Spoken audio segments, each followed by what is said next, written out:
Do you know compound interest can work both for you and against you? Well, let's talk about compound interest first of all. Everybody knows that money doubles based on the rule of 72. Well, if you didn't know that, let me help you understand how that works. You can take any number and divide it into 72, and that's how many years it takes for money to double. So for example, if you take 10%, the good old days, and divide it into 72, that tells you that your money will double every 7.2 years. And it works with every number. But let's talk about the doubling.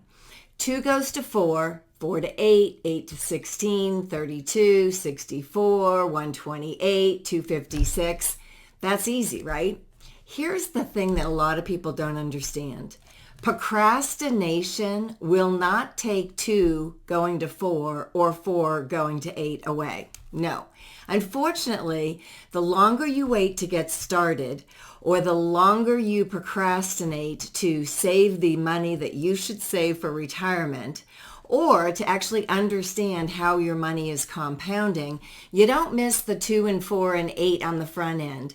But can you imagine the longer you wait or the more you procrastinate, that 128 not getting to 256 or that 256 not getting to over 500?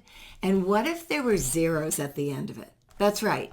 2 going to 4 is not a big deal, but 200,000 going to 500,000 is a big deal. Now, when I said interest doubling compound interest can actually hurt you or help you, how could it hurt you? Of course, procrastination is what I just talked about. But here's another way that it can hurt you. You know, if you don't understand this, the money doubling works the opposite way too. Inflation.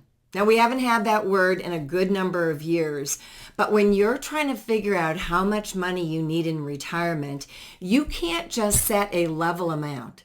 If somebody said the 4% rule works, which is a whole nother story because it doesn't, but if the 4% rule worked and you had $1 million, you'd have $40,000 a year. God willing, and the creek don't rise, you get 4% every year, you'd have 40,000 every year, and you'd still have your $1 million. But here's the problem with that.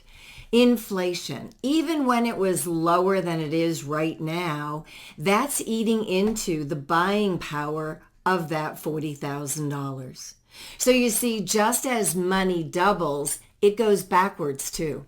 You get half as much at a 7.2% inflation rate every 10 years. So think about that when you're doing your retirement income planning. You must take inflation and the rising cost of goods into consideration. Again, compound interest can be your friend or it can be your foe. You decide, but get educated and talk to a professional that can help you really understand how to protect yourself against that declining dollar in retirement.